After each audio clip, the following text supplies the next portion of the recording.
रायगड महाराष्ट्रासह देश विदेशातील ताज्या बातम्या पाहण्यासाठी मॅक्स इंडिया लाईव्ह चॅनलला सबस्क्राईब करा आणि बेल आयकॉन दाबायला विसरू नका.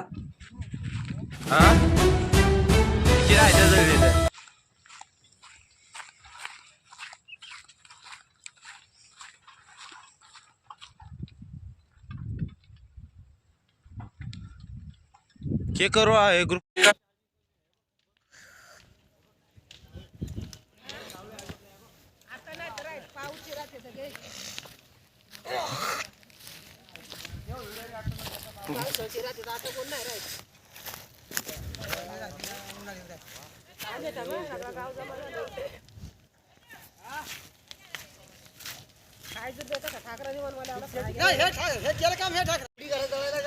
आता नाही एवढी हे सकाळपासून काम झाले दुपारपासून झालं ना तर दुपारी मग आपल्या कसं हे जाळ आणा ना पेटलं ना हे घरी असं पेटलं ना गेली तर काल मग दोघं जण पण बोलले नाही ते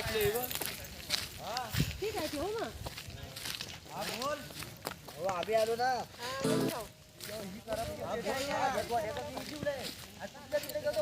बोलो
मास्टर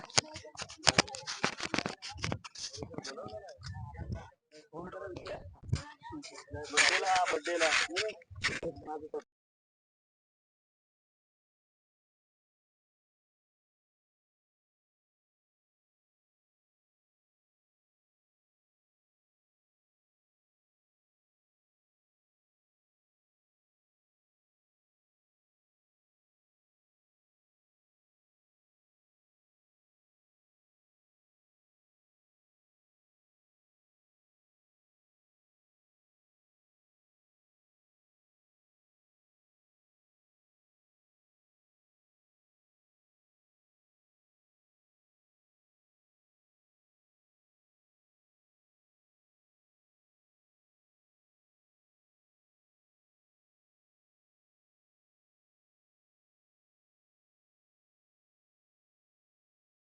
मनाला एक वेदना देणारी घटना इंदरदेव वाडीवर घडली.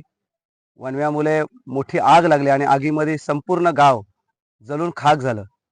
खरं तर आग एवढी भयानक होती की त्या आगीवर नियंत्रण आणणे खरं तर या ठिकाणी याला रस्ताच नाही आणि तो रस्ता आज फॉरेस्ट मुलं आणलेला आहे आणि या शासनाने तो रस्ता पहिला केला असता तर ही वेळ कदाचित ही घरं वाचवू शकली असती. आज त्या आगीमध्ये संपूर्ण गाव जळलेलं आहे. इथले स्थानिक आमदार रविशेठ पाटील असतील, आमचे नेते असतील, या लोकांनी प्रांतांशी तहसीलदारांशी फोनवरती चर्चा केली. रात्री प्रांतांनी देखील इथे येऊन या गावाची पाहणी केली, आग आटोक्यात आणण्याचा प्रयत्न केला. मी प्रशासनाचा आभार मानतो. तहसीलदारांनी देखील इथे येऊन चांगलं काम केलं. परंतु माझं प्रशासनाला एवढीच विनंती आहे की या लोकांना सरसकट यांचे पंचनामा होऊन या लोकांना पूर्णतः नवीन घरं बांधून दिली गेली पाहिजे.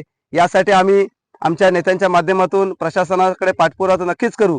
परंतु माझी प्रशासनाला विनंती आहे की आपण इथली परिस्थिती जाणून घेऊन या लोकांच्या ज्या वेदना आहेत त्या वेदना या पंचनाम्यात येऊ द्या. कारण जर आज हा रस्ता असता तर ही आग लागली नसती, कदाचित ही आग विझू शकली असती. फायर स्टेशनच्या गाडीला येण्यासाठी सुद्धा खूप त्रास सहन करावा लागला. त्यामुळे फॉरेस्टला देखील विनंती आहे की कुठलाही आडमुठे धोरण न बाळगता आता तरी यांच्यावर दया दाखवा आणि हा जो रस्ता आहे तो हा रस्ता पूर्णतः करण्यास सहकार्य करा आणि इथली जळून खाक झालेली घरं आहेत त्यांचं पुनर्वसन शासनाने करावे अशी मागणी आम्ही करणार आहोत. आणि मी पुन्हा एकदा विनंती करतो प्रशासनाला की यांचे पंचनामे सरसकट करून यांना न्याय द्यावा. धन्यवाद.